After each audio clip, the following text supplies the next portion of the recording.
My lords, that's me. Ladies and gentlemen, what a delight that here we are again at what is now the 12th Heartland Conference. You have persevered through decades of the vileness that has been thrown at you by the forces of darkness, none more so than poor Willie Soon. And indeed it was I who got him into trouble, because I invited him to co-author a paper that was a blameless paper on climate science and climate sensitivity, published last January in 2016 in the Science Bulletin of the Chinese Academy of Sciences, and the left went ballistic. And they subjected Willie to some of the nastiest, most savage personal attacks I have ever seen. All I can tell you is that from my now quite long and happy personal acquaintance with Willie, every word of that poison was incorrect, and can we give him a thunderous standing ovation?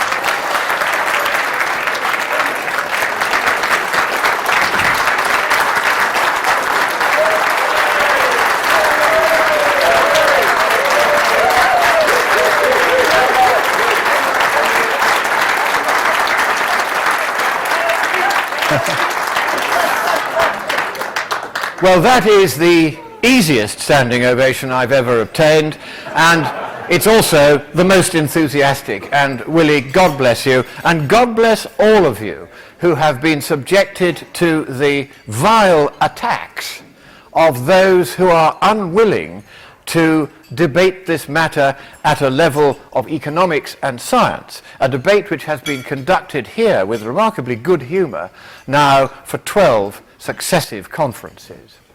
Now, if anyone is watching this either live or on YouTube and has any questions for me about this presentation, you will see my email address on the screen now. It is monckton@mail.com. Very simple, monckton@mail.com, and I will do my best to answer your queries. I will also be taking questions after this presentation. Now, I have noticed there has been a change of administration here in the United States since I was last here. But I do have to say something in the friendliest possible way to the Trump administration. Make America great again.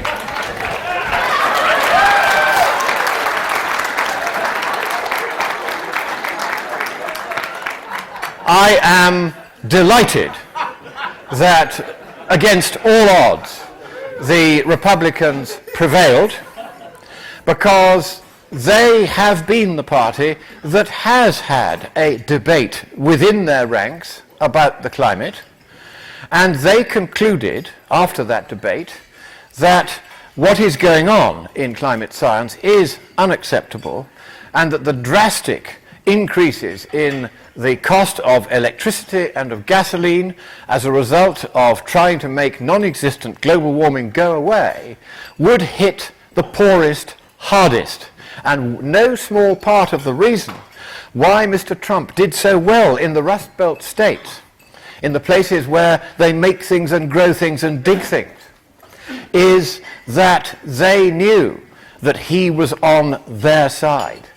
He spoke for the ordinary working man, and the ordinary working man responded in the only way that you can in a democracy. They put their cross in the box in the right place. One of the strangest emails I've had in the last few weeks was from Joe Bast. And he said, "I've often had a longing to wear dreadlocks." Now, I can't remember why he said this, but I just wondered whether any of you would like to see what Joe Bast looks like in dreadlocks. Do I take that as a yes?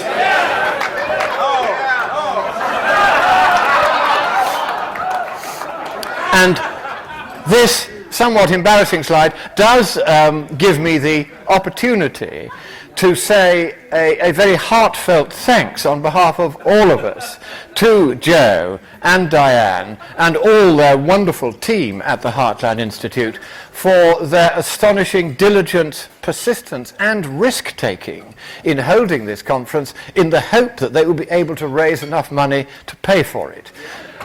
So can we give them also a standing ovation?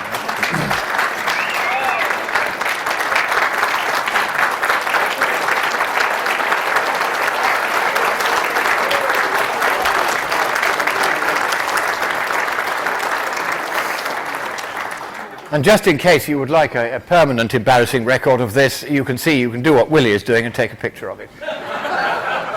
Well now, climate extremism is part of the long totalitarian attack on democracy.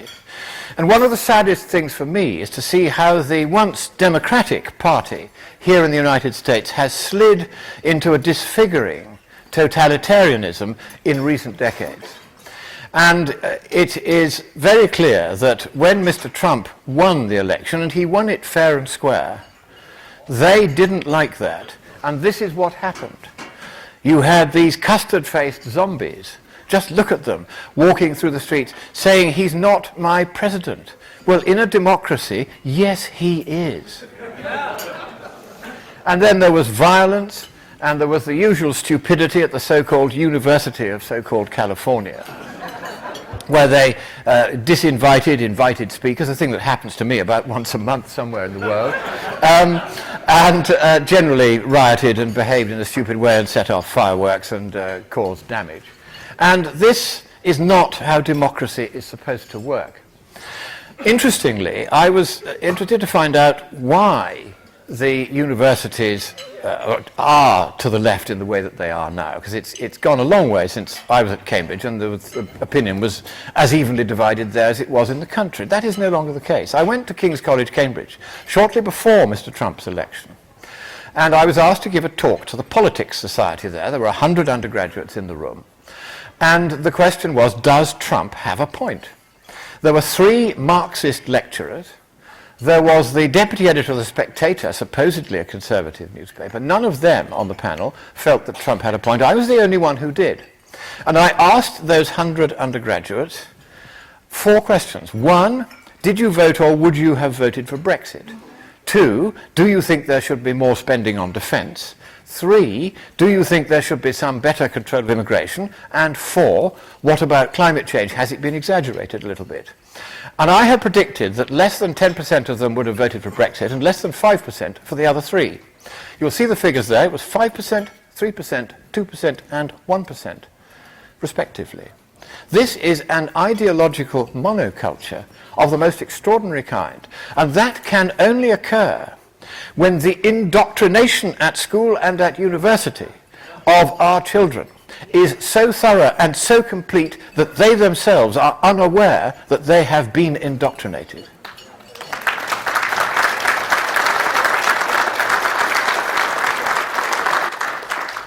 So what then is the origin of this astonishing change in the media, in the universities, in the churches, in the unions, in big business, in big politics, in everywhere where power is exercised or influence is wielded?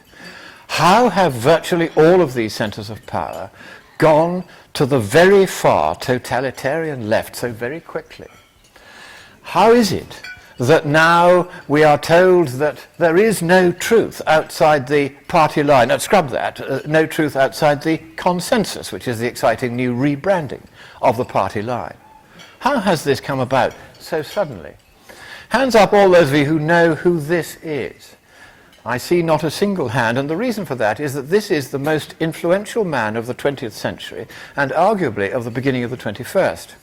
His name is Ion Mihai Pacepa. Has anybody heard of him? No. He was the head of the Securitate, the secret police in Ceausescu's Romania. But that's not what makes him interesting to us in the West. He was appointed shortly after the Second World War as the head of a new division of the KGB called the Desinformatia Directorate. And disinformation had only one task: to recruit willing communists in the West who would not be paid, and all they had to do was to take every opportunity to worm their way into the media and into positions of influence, and then use those positions to denigrate the reputations of those who had proved effective in opposing the Communist Party line anywhere in the world. That's all they did.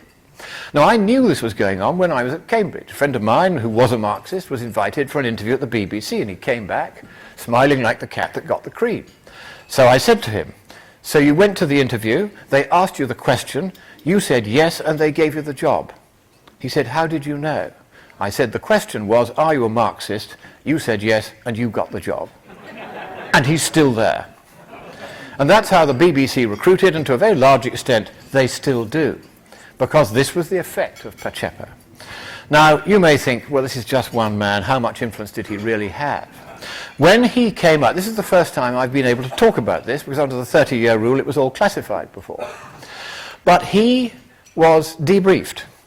And the thing that surprised us was the extent of what he'd done. There were 1 million Soviet agents of influence who were Western communists who were attached to and in contact with the Disinformation Directorate. That was how large it was over a period of 40 years. And that is why, just in my lifetime from university until now, this astonishing lurch to the far totalitarian left has occurred in the media and elsewhere. That is what we are up against. And it's a self-perpetuating thing, even though there's no longer a KGB, and Pacheco has now come out to the West, and you can now, I'm glad to say, read his book about this. He's written a book explaining what he did, how his first target was Pope Pius XII, who he made out, quite falsely, to be a Nazi-loving Jew-hater, when the chief rabbi and his deputy in Rome after the war both became Catholics because the Pope had done so much for the Jews. But after a few years, people started believing this. There may even be a few people here who have been exposed to that propaganda somewhere along the line. And because they couldn't handle 1 million agents directly, they began training them so that they would recruit others, and it would become self-perpetuating, and that's why this is still going on long after the KGB has gone. And you now see its influence in Copenhagen in 2009, when for the first time since the Berlin Wall came down, the hated symbol of a tyranny that has killed 250 million people worldwide and counting was openly flaunted in the streets by Marxists. So what are we going to do? First of all, why have we got reason to doubt this so-called consensus on the climate? Because again, it's a largely left-driven so-called consensus. Well, the first reason is that there isn't a consensus. The consensus proposition, which says no more than that most of the warming since 1950 was caused by us, is in fact 0.3% in the scientific literature. But the people who did the survey reported it as 97.1% because they were communists, and they didn't care about the truth. They cared about the party line, and the party line said 97%, so that's what they said. And to this day, even though our peer-reviewed result showing that it's 0.3% in exactly the same set of papers has been published long since, not a single news medium has ever reported the truth of this figure. They still go on chattering about 97%. We can also see this influence in the Intergovernmental Panel on Climate Change, which one might almost call a communist front organization. So vicious is its disregard for any sort of objective scientific truth. But the graph that you see there from the 2007 assessment report of the IPCC is an extremely influential one. It was that graph which led the Republican Party finally to realize that the siren voices of the Democrats saying, let us join together in a bipartisan approach to solve the supposed problem of climate change, should not be heeded, and that they should instead tackle the science of climate change rather than arguing only on the economics as they had until then, and that they should start realizing that the climate change science was not all that it was cracked up to be. Now, this came about because a few years ago I was giving testimony in front of a committee of Congress, and the then ranking Republican member on the committee was Congressman John Linder, now retired. I showed this graph to the caucus of the Republicans in their lounge before we went into the main meeting with the Democrats. And John Linder took one look at this. This shows the quality of legislators you still have here in the States. I wish we had them too. He took one look and he said, they can't have done that. And I said to him, they did. And he turned to the rest of the room and he said, "Gentlemen, we have seen in this one graph all we need to see about the IPCC and whether any reliance whatsoever can be placed upon it. We can place no reliance upon it." And so some of them then said, "Could you explain?" I said, "John, leave this to me." And I said, "Here are these 4 trend lines correctly calculated and positioned on the correct representation of the then Hadkrut data set showing how temperature has changed globally over the last 150 years. Now, the conclusion that was drawn from this graph was that because the trend lines that started more towards the present, which is my end of the graph, were steeper than the others, therefore the rate of global warming was accelerating and we were to blame, a complete non sequitur there. But the truth of it is there were 2 previous periods, as you can see there, when the rate of warming was exactly the same as in the most recent 25-year period. So there had been no acceleration, though there is a gentle upward trend overall in the graph, as you can see from the red trend line that covers the whole thing. So if you take a sine wave, there is a sine wave. What is the trend of a sine wave? It's a zero trend by definition. But you can use the IPCC's technique and look, bingo, we've now got a sine wave going up at an ever more accelerating rate. When I showed this graph on my first tour of Australia many years ago, Bob Carter was on the tour as well, and he came up to me after, he said, "This is astonishing." He said, "That's how I show that that graph is bogus." Well, great minds think alike. Now, the IPCC has begun to realize that it has been over-predicting. And you can see here some evidence of that. This is actually a postage stamp-sized corner of a graph in the IPCC's 5th assessment report, but my large and able staff were able to enlarge it so that you can see the huge discrepancy between observation and the predictions of the 2 most recent generations of IPCC models. If you go back to 1990, to the first assessment report, the zone in pink there, that was what they predicted. And even after all the adjustments that have been made upwards, ever upwards, to the global temperature records because they weren't showing enough warming, all 5 of the longest standing records, 2 satellite at the bottom and 3 non-satellite further up, that zone marked what happened. That is the measured temperature change. And it's entirely below the vast range of predictions made by the IPCC in 1990, from which an honourable man would deduce that maybe their way of doing climate sensitivity might have some problems with it. They themselves have adjusted downwards their medium-term projections at my insistence. I was an expert reviewer for the last report. But they refused the suggestion of me and other reviewers that they should also similarly reduce their long-term predictions. They weren't prepared to go away from the predictions made by Jules Charney in his report for the National Science Council here in the United States back in 1979, almost 40 years ago, that the central estimate of global warming is 3 Celsius with plus or minus this enormous range of 1.5 Celsius. And after 40 years and tens of billions of dollars, that has not changed. And they are unable to constrain climate sensitivity. So my team has been looking at this. But before we get to it, I want to look at who have we got to convince if we're really going to win this debate. The temptation is to think we've got the Trump administration there, we've won, that's it, let's celebrate. But there have been some notes of caution sounded in this room yesterday that this is a temporary relief. How can we make it permanent? Who have we got to convince in order that we can make it permanent? First of all, the merchants of fake news, who will not report our side of the case either accurately or in most cases at all. Now that is not how news media are supposed to operate. When I was a journalist, we faithfully gave both sides of the argument, even if the paper might incline itself to one side or the other. You gave both sides so that the readers could, to a large extent, make up their own minds. This is no longer the case because Pacepa's people have taken over the mainstream news media. That's why Willie Soon had such a hard time, and they would not print his side of the story. And not one of the trustees of the Smithsonian, when I wrote to each of them personally, would even acknowledge that I had written to them. Not even Chief Justice Roberts of the Supreme Court, whom I now call upon to resign for his failure to act.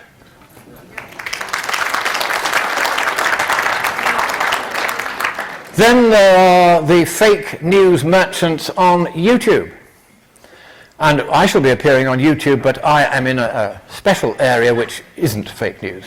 But this is Arnold Schwarzenegger, calling for those who disagree with his expert opinion on climate science to be killed. Now, Joe Bast and I and several others here have complained over and over again to YouTube to ask for this to be taken down. This is an extremely nasty piece of hate speech. It is still there. I checked yesterday. And it's been there now for over a year. And so the only answer to that, Google owns YouTube, is to boycott Google. And I'm pleased to report that as of today, as a result of Google not having addressed this and other instances of hate speech and extremist rhetoric that appear all over its websites, now some $480 million worth of advertising has been pulled from Google by most of its largest clients, and I urge the remainder of them to do the same as quickly as possible. We also have to convince Waxman and Markey, the authors of the Cap and Trade Bill. I have elevated them to the peerage because that means they will have no further influence on politics at all. We have to convince Rex Tillerson. Now, he was the chief executive officer of ExxonMobil. He's now the Secretary of State. He has always been, at best, equivocal on the climate question, and my spies inside the administration, who are numerous and devoted, have told me that he is one of the chief foci of resistance to Mr. Trump honouring a promise that he wishes to honour, which is to withdraw forthwith, not only from the Paris Climate Agreement, but also from the UNFCCC, because if you withdraw from the UNFCCC, you only have to give 1 year's notice, and it automatically takes you out of Paris. Give notice under Paris, and it's 3 years.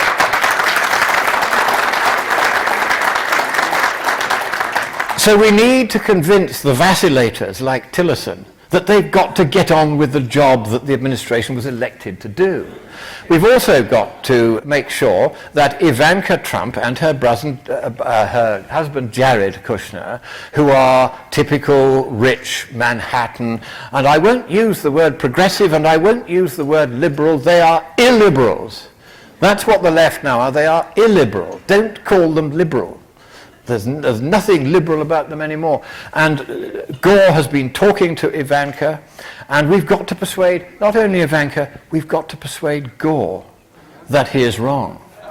This is the task I am setting myself in this presentation. The one group we don't have to convince that this is nonsense are, of course, the miners. I had the pleasure of addressing America's miners on the top of a mountain in West Virginia on Labor Day a few years ago. And 100,000 mine workers and their families and friends turned up. It is the largest audience I have ever addressed. They were a wonderful, friendly crowd. They were genuinely interested and relieved to hear there was no need for Obama's war on coal, scientifically speaking. And so they proved to be very strong supporters of Mr. Trump. But Mr. Trump himself is still going to need to be persuaded to carry out that campaign promise when Gore and Ivanka and Tillerson are telling him not to. Then, of course, we've even got to go for the really extreme extremists. On the left, you have Mr. Obama, and on the extreme left, come all the way around to the right, you have John Cook, the author of that bogus paper about the 97% consensus, and that is how he dresses up in his spare time. We are even going to try to convince them. And yes, we can.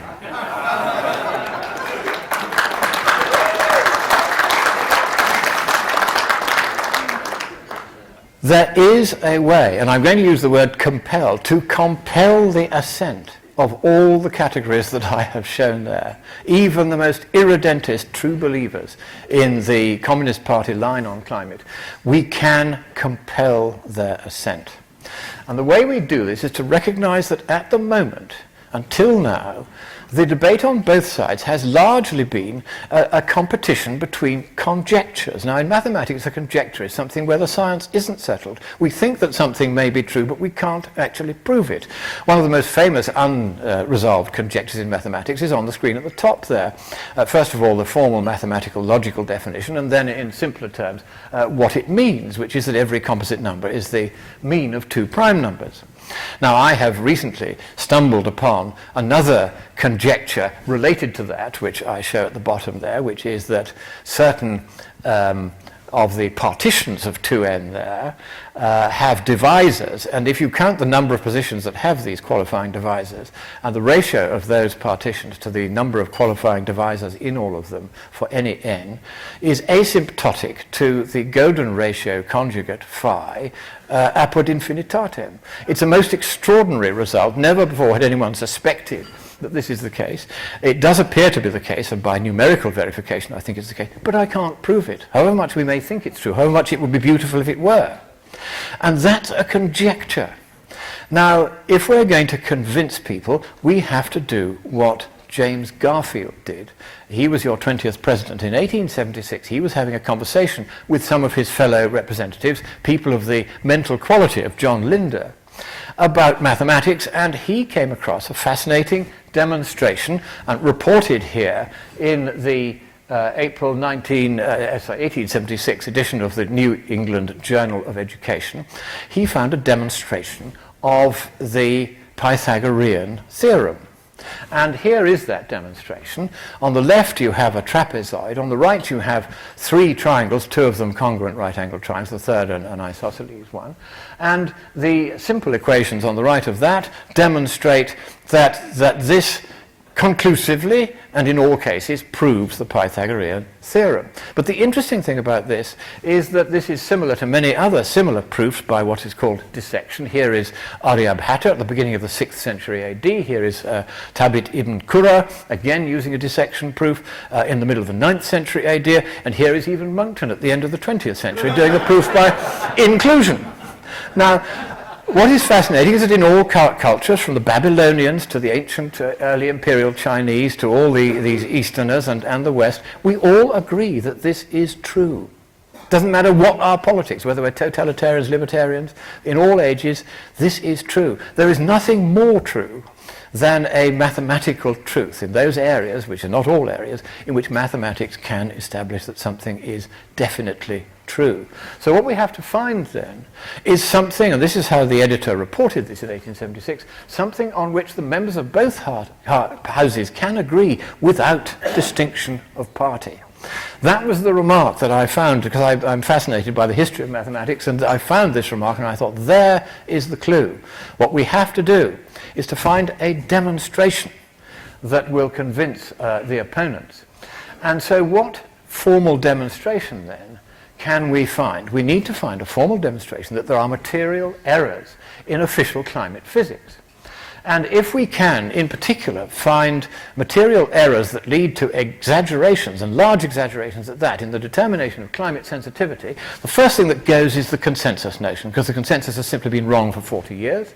Likewise, warming will turn out to be small and beneficial, and then, of course, the social cost of carbon actually turns out to be a social benefit.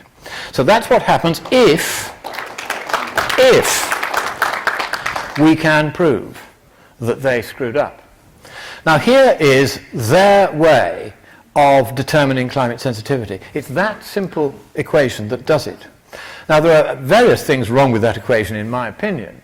All three of the inputs to it are exaggerated, but I can only prove that the input of one of them is exaggerated. I can also prove, and I'm going to show you both of these proofs, that the form of the equation is erroneous and leads to a large exaggeration. So first of all, we want to see that, as you see, it goes into two halves. There's the CO2 bit of the equation, which is that little yellow box at the left-hand side, and then with the big red bracket, that's the effect of temperature feedbacks, consequential upon the direct warming caused by the CO2, which is that tiny little square at the left-hand end. You see the IPCC range is conservative compared with some of the very extreme papers that have been appearing in the literature. But you would also see that the thick end of the problem is to do with these temperature feedbacks. So these are the principal feedbacks. You can see them there. This is taken from the fifth assessment report of the IPCC. It's just handy to see what they all are. And they sum to a feedback sum, which is denominated in watts per square meter per Kelvin. Here is the various estimates of the CMIP5 models of the feedback sum, and you'll see that one extreme outlier, it's actually a French model on the right-hand side towards me over there and towards you over there, that is what gives them their high-end predictions of climate sensitivity dependent on just one of the models. The others are much more conservative. But we can take the values, the range of values of this climate feedback sum, and we can feed that back into the equation we started with to calibrate the equation by showing that we, by doing that, can reproduce more or less, very closely anyway, the results that are officially declared by the IPCC. So that verifies that this is the equation they are using. Now we're going to demonstrate first of all that the CO2 forcing has been exaggerated by 40%. Now it's Professor Will Happer who is the person who discovered this, and he gave this result at the World Federation of Scientists annual meeting in Sicily 2 years ago, and I was privileged to be there when he announced it, to the astonishment of the many true-believing scientists who were in the room. They didn't like it, but they couldn't fault it. Now, in order to determine how much forcing you get from CO2, you need to have what's called a line shape equation, a generalized version of which is at the top there. Then there are two particular kinds which are usually used. There are the Lorentzian and the Voigt equations. And you will see that these are quite intractable partial differentials. And so handling these is always a nightmare. And for the sake of simplicity, optical physicists, who are the people who developed these equations, use a simplification by which they do not have, and you can see this there, any variable for time in the equation. And the climate scientists, not understanding this, borrowed these equations from optical physics, which is Will Happer's specialist subject, without realizing that they had this defect. And in optical physics it doesn't matter most of the time, but when you're trying to use this as a basis for determining climate sensitivity, it does. Because these collisions between molecules and photons occur not instantaneously, as these equations, as you can see, indicate. Instead, they occur over a period of approximately 1.6 picoseconds. And that difference, tiny though it is, overlooked by the climate scientists who didn't understand the math, means that they have overstated the direct forcing of CO2 and therefore climate sensitivity by 40%. And it's as simple as that. There you can see the difference between what they predict and what actually happens. You'll see that the differences are largely at the far wings of the absorption band, principal absorption band in this case, of CO2. And you'll see how it is that they have actually been able to measure this by taking a satellite, and it takes tangential readings, and you get two different kinds of reading depending on whether you assume instantaneity or you assume that the collisions take the time they are known to take.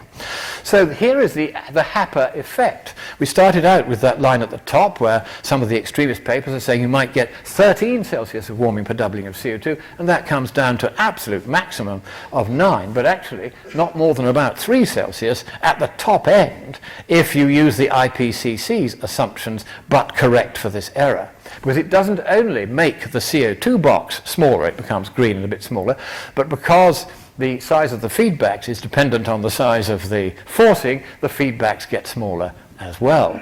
So that already is a very good start. And now we're going to demonstrate that the high-end effect of temperature feedbacks has also been exaggerated, and this is an even larger exaggeration. And again, this is a formal demonstration. And if we are right about this, then there is no argument about it, and they're going to have to accept that it's all over. Now, it's been known for some time, this is a famous paper by Guy Callender in 1938, that various negative feedbacks and stabilizing mechanisms exist in the climate. And we can see in this long record from Juzel et al. 2007, going back 810,000 years, reconstructing global mean surface temperature from the ratios of two different isotopes of the carbon in the air trapped in ice cores in Antarctica. You can see that the variance either side of the long-term average there is only about 3 Celsius up or down. That's enough to give you an ice age at the bottom end and hothouse Earth at the other, and we're somewhere in between at the moment. But it's not enough to posit the very large feedbacks that are imagined by the IPCC. And it was looking at this graph, which Willie had sent me, that I began to realize we had to work rather hard on finding out what they'd got wrong. This is the team that has been wrestling with this problem. They're a very distinguished crowd. There's Matt Briggs, who is the statistician to the stars. There's Dave Legates, who apologizes he can't be here. His mother is very ill, and we send her our best wishes. there is Michael Limburg, who is here, there's me, there's James Morrison, who's an undergraduate at the University of East Anglia, who has very much made his presence felt here at this conference, and he is studying environmental sciences at East Anglia, but he has realized where the truth actually lies, and I think he should be given a very warm round of applause for that.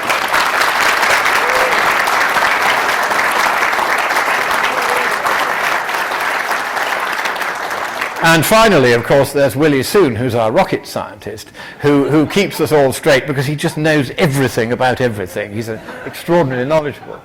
So we started out by plotting this graph, which is the graph of the temperature response to various feedback factors. And you will see that if Dick Lindzen is right that feedbacks are actually negative, then you're only going to get about 1 Celsius of warming per doubling of CO2, possibly even less. If you take the IPCC, then you're going to get 1.5 to 4.5 Celsius, and you can see a very wide range of possible feedback values, and it's that wide range of feedback values that leads to the wide range of climate sensitivities. That's why they can't constrain it. And then the extremist papers, and you'll see what happens there when you get towards the right-hand end of the positive end of this hyperbola. This is actually a rectangular hyperbola. Then you get these very extreme predictions. And it's seeing those extreme predictions that made me realize they hadn't a clue what they were doing. Now, I knew about this curve, so when I plotted it, I recognized it at once because I'm a classical architect by training, and I was given training in the mathematics of what are called the conic sections. And in particular, this graph, the rectangular form of the hyperbola, where the axes of the hyperbola are orthogonal to one another, and therefore they can be used as Cartesian coordinates in effect. This was first used by Menaichmus of Alopekonissos. You'll see where that is now in Asia Minor. In 340 BC, to solve one of the most intractable problems in ancient mathematics, the problem of the duplication of the cube. This was the first known use of what are now recognized as Cartesian coordinates, and what he did was to plot the rectangular hyperbola, overlay it with a parabola, and at the intersection of these two curves is the one real solution to the duplication of the cube. And he was the first to solve this long-standing problem. So I had quite a lot of knowledge of this particular curve. Then I had to look at the feedbacks, which are canonical at the moment. And always there is one paper in each IPCC report which gives all these official values. It was Soden and held in 2006 for the 2007 report, and it was Vial et al. 2013 for the 2013 report. And you'll see there the estimates of feedbacks, and the important thing is not so much the magnitude of the feedback sum as the fact of these huge variances either side. One standard deviation is 20% of the central estimate. In order to be a 95% certain you've got things right, therefore, you're going to have to go 40% up or down on the central estimate of the feedback sum, and hence of the feedback factor. And you'll see the difference it makes where on the hyperbolic curve you do this calculation. If you do it towards the left, exactly the same variance in the feedback sum will give you only a very tiny variance in climate sensitivity. You can constrain climate sensitivity if the calculation comes out at that end of the curve. If it's at this end of the curve, over here, at the right-hand end, way away from the origin, where it starts to shoot up towards infinity, then for exactly the same variance in the feedback factor, you get an enormous variance in climate sensitivity. And that, of course, is what the IPCC and the extremist papers do. So here you can see it much more clearly, the 1.5 and 4.5 Celsius bounds of climate sensitivity. The IPCC no longer declares a central estimate. I'm going to show you why it doesn't, because they have previously said it's 3 Celsius. But in fact, the Charney report originally said that if you look at the one-dimensional models, it's 2.4 Celsius. Why? Well, let's just move that, and you can see now that if you take the central estimate of the feedback sum and put it in the middle where it should be, then it reads off at about 2.25 Celsius on this particular graph here. And he had a slightly higher value because they were using a higher value for the CO2 forcing at the time. But 2.25 Celsius is where the central estimate should now be. So we've already cut the central estimate down by 0.75 Celsius just by doing that. We now have to go to this little text book here. This is the 10th edition in 10 years. This is the 1955 edition of the standard work on electronic network analysis and feedback amplifier design. Why is this important? Because the mathematics of feedbacks in all dynamical systems, including the climate, comes from electronic circuitry, where you can design a feedback in exactly. You will see here that the inputs and outputs to a feedback circuit, the voltages, these are absolute values. They are not deltas. They are not changes. They are the absolute values. That's how you do the sum correctly. Here is a feedback circuit lifted straight from page 31 of Bode's book. You can see the input line there. You can see the generator generating the input voltage, not the change in voltage, the whole input voltage. If you want to change the voltage, you do that in the amplifier, that triangle at the top, and the amplification factor is called mu. Then you come to the output node. Then you go back downwards via the beta feedback amplifier back into the summation or input node, and round it goes. And the mathematics of handling this is very well understood, and this very simple circuit is exactly the same as what is used in the climate. And if we therefore start using temperature instead of the voltage, then you get this graph here. This is the correct way to do it. And these are the main formulae that you get out, and in particular the amount by which you multiply the initial temperature to get the final temperature, allowing for the feedbacks, is at the bottom right here. It's mu divided by 1 minus mu beta. And if you want to prove that, then I have proved it here. Bode actually doesn't do this because it's already well understood at that time, but I have proved it just for the sake of completion. And here is how this is a partly correct way of doing it, but this time putting the values on it, because the way the IPCC and all the models do it, they don't use a separate amplifier. They simply add the change in temperature to the input temperature, and then they feed it through, and you get the answer. And I've tuned this so that it gives the answer of 2.25 Kelvin that I showed you earlier. But look how tiny the feedback factor is, 0.005 roughly, and that's a unitless variable. Now that's the purple circle at the bottom there. Now that is a kind of more or less correct way of it. Again, we're using the absolute value of the input, we're adding in this case the delta to it, and we've got an absolute value of the output. But they don't do that. What they do is this. They put the delta in and they get the delta out. Just the change in temperature goes in and out. The consequence of that is we still get exactly the same answer, but look at what has happened to the feedback factor.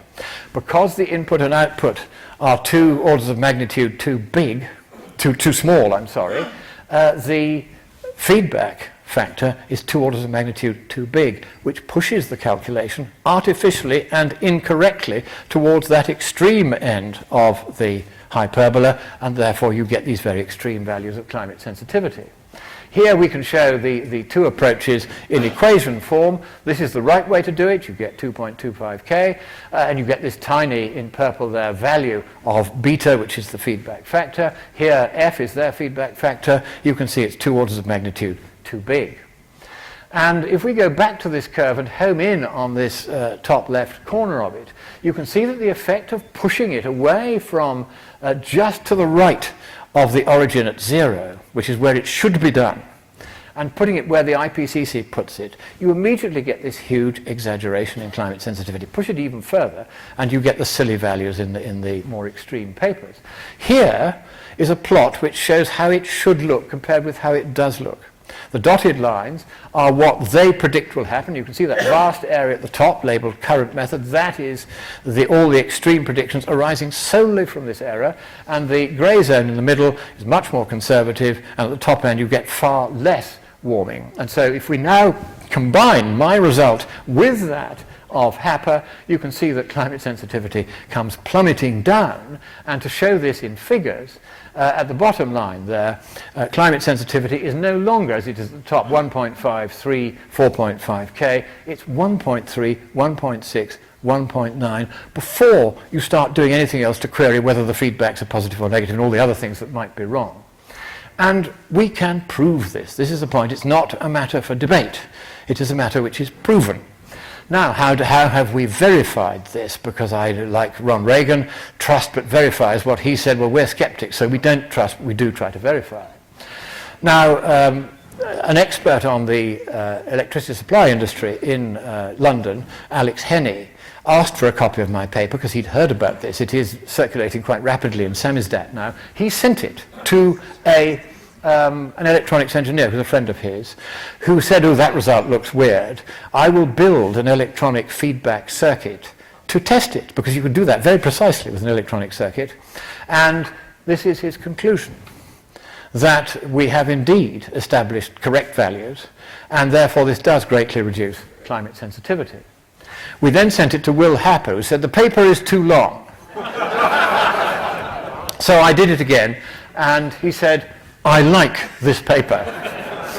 Then we sent it to God himself, and that is Professor Ray Bates at University College Dublin, with whom I debated this issue many years ago in front of the Law Society of Ireland.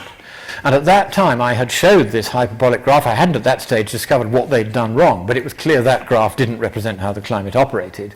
And he went white when he saw the graph, and he wrote to me afterwards saying, there is something wrong here, I'm going to work on it. And 3 years later he got in touch and said, I still can't see what they've done wrong, but I can show that it was wrong. And he has published a paper earlier last year saying so. So I sent it to Ray Bates, and that was his comment. He spent 3 weeks looking at it, and eventually he said, the paper has a strong logic, I would be very happy to act as a reviewer for it. This is the man who has more expertise in the application of feedback mathematics to the climate than anyone else on Earth. So we have some growing confidence that we are right about this. But if you're watching this and you think we're wrong, please write and tell me what we've done wrong. Now, the consequences of low sensitivity can be done very briefly. If you do a discounting to what is called present value, and the rationale for that is on your screens now. It's the bird in the hand rule that $1 today is worth more to us than $1 100 years hence in the pockets of our sticky grandchildren. So this is the basis of intertemporal discounting, and you will see there the absurd assumption in the Stern report, which was that they justified the use of a 0.1% social discount rate by saying, well, there's a 1 in 10 chance that because of global warming, the world will come to an end by the end of the 21st century. That was the basis on which all of this governmental expenditure is based. It's plainly bonkers, but you never see anyone point this out. So I thought I would show that to you. And so he uses finally an overall discount rate of 1.4%. The US Treasury uses 7%. The minimum market discount rate is actually 5%. And if you use a lower rate of discount than that, you don't only harm the present generation, you harm future generations as well by reducing the wealth that is left to them. And this is Václav Klaus, again at the World Federation of Scientists, pointing this out. He came at my invitation, gave a wonderful talk. And the market rate, as he says here, is 5%.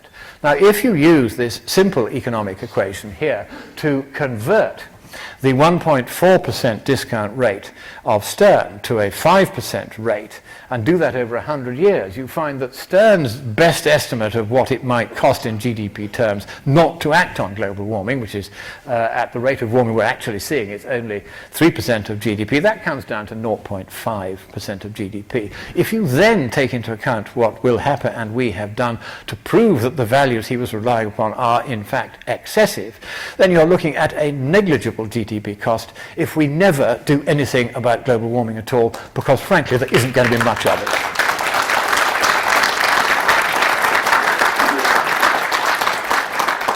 For more details of the economic aspects of this, I recommend an excellent publication which is forthcoming called Climate Change Reconsidered 3, The Horror Story.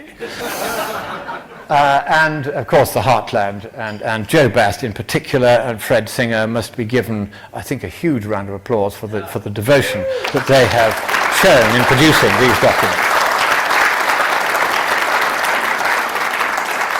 When you think of the billions that are spent by the IPCC to produce rubbish, and then these huge reports are produced by Joe and his team on practically thin air, they get virtually nothing to do this work. It is astonishing that they have devoted so much of their lives and their time and their energy to producing true science rather than bogus science.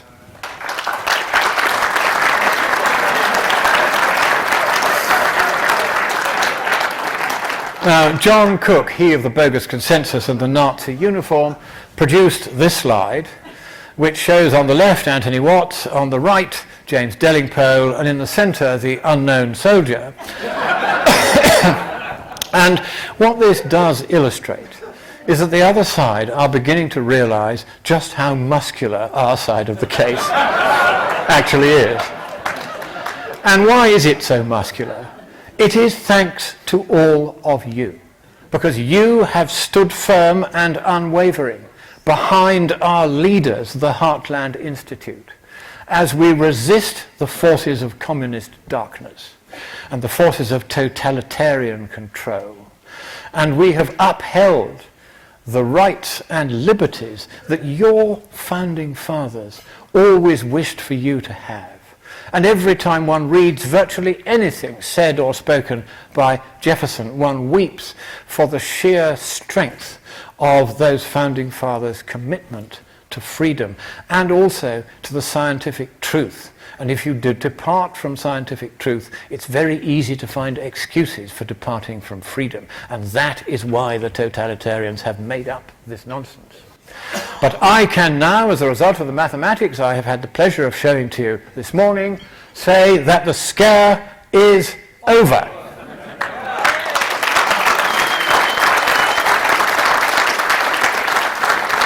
And it is here on this soil of freedom, the soil of freedom on which I always love to stand. It is here, with the Trump administration, with the Heartland Institute, with the willingness of scientists who are true scientists and true lovers of truth and freedom. It is here in this country that the truth will once again be made to prevail and eventually made to prevail worldwide. And so I'm going to end, as I have once or twice before, with the words of Winston Churchill, addressed to your great nation at the darkest hour in the Second World War. He said this from Longfellow. He said, "Sail on, O ship of state. Sail on, O Union, strong and great.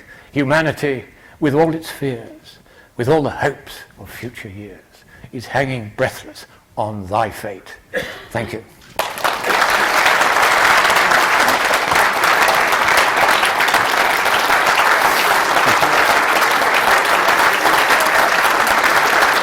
Thank you.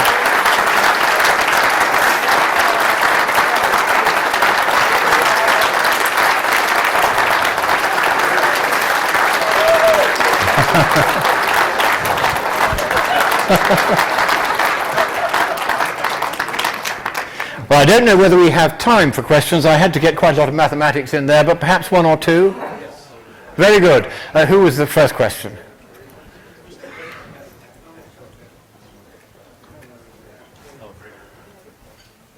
Hi.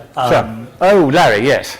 This is Professor Lawrence Gould, the University of Hartford, Connecticut, a very distinguished, largely self-taught physicist. But that doesn't mean he doesn't know anything. He is one of the most diligent and expert physicists I've had the pleasure to come across. And Larry, it's a great joy that you're here. How can I help? I don't know whether I should sit down now or just ask. From what I see, you pretty much are hanging the IPCC with their own petard using their equation. But I'm wondering to what extent the other issues that should come up in discussing climate change have been taken into account by the people who are criticizing the IPCCs. Where's the Pacific Decadal Oscillation, the AMO, the cosmic connection of Svensmark, what happens about all the manipulation of the data, the homogenization? It seems to be a bloody mess. I mean, and this is only part of what you say. This is a very fair question. One should not hang one's hat only on a single point. The virtue of the approach that we have on my team, and Will Happer has also done, have attempted to take, is to find something which has the character of a theorem. It has the character of a proof. It is undeniable. There is no argument about this. If we are right, and that's a matter we might discuss later because your input onto this will be extremely valuable, but if we are right in what we have found here, then there is no argument about it. You can argue about the extent of the cosmic ray connection. You can argue about the Pacific Decadal Oscillation. We are probably right in our view on all these points, but we can't actually prove it. And when you're trying to convince that list of people that I showed there, who are really intractable, many of them are communists, you've got to try and convince them that they can't get out of it. This is where Garfield's hint is so important, that this is something that both parties can agree upon without distinction of party. That's what I'm going for here, and that's why in this particular presentation I focused only on these two mathematical errors. That doesn't mean there are not many other problems with climate science. There are, and once we have established that we no longer have to worry about global warming, and I think with luck we have now established that, and if you're watching on YouTube and you disagree, please write in and tell me scientifically why you disagree so that we can have a debate about this. But if we're right that we have proved that climate sensitivity using the IPCC's assumptions cannot exceed 2 Celsius degrees even at the high end and is more likely to be about 1.5, then that's the end of the climate scare, and it's at that point we can, to quote a phrase, drain the swamp.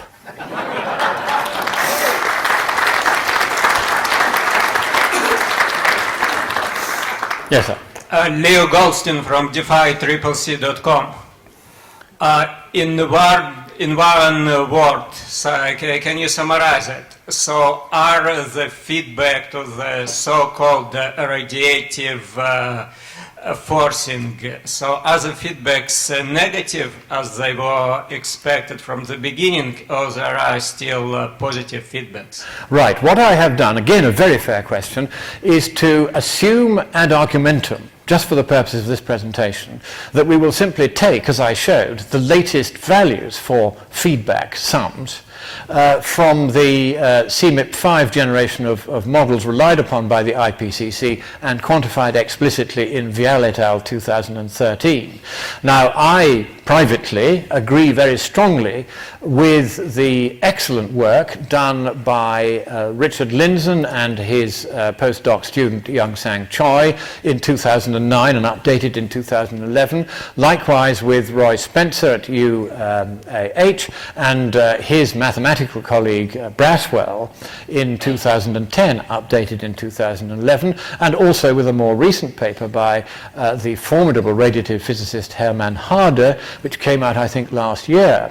All of these find climate sensitivity to be of order 0.7 Celsius, about half of the value that we have come to here, because they are all, in their different ways, assuming that feedbacks are, as you mentioned, quite pronouncedly negative. And we would expect that they would be negative, or at best only a tiny bit positive, because otherwise the climate circuit would be far less stable than it has proven to be over the last 810,000 years. So I privately think that Dick Lindzen and all the others I've mentioned are right, in which case our analysis is unnecessary. However, they can't absolutely prove that they're right. And we think that what we've done here is to absolutely prove that we are right. And that means that we can constrain climate sensitivity to less than 2 Celsius per doubling, and therefore there's absolutely no need to spend another red cent on global warming ever again. This will be the last question. Right. Last one? Okay. Sir, good morning. Good morning. Monckton.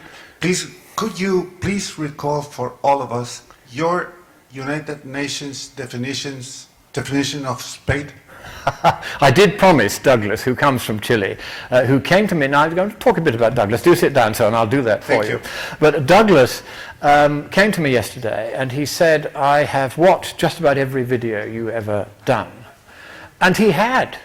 He had an astonishing knowledge, and he had got a huge notebook with a list of about a dozen actually quite difficult scientific questions, which we went through over a cup of coffee, and I did my best to answer them. And he said, I do want you to give the civil service definition of a spade. This, of course, comes from the EU classification of goods in transit. And so it goes like this. We wouldn't call it a spade because that's too simple. No, we call it A one-person operated, manually controlled, foot-powered implement of simple and robust yet adequately efficacious lignometallic composition, designated primarily though by no means exclusively utilization on the part of hourly paid operatives deployed in the agricultural, horticultural or constructional trades or industries, as the case may be, for purposes of carrying out such excavational tasks or duties as may from time to time be designated by supervisory grades as being necessary, desirable, expedient, apposite or germane with regard to the ongoing furtherance of the task or objective in hand, or on the other hand, underfoot, Secretary General.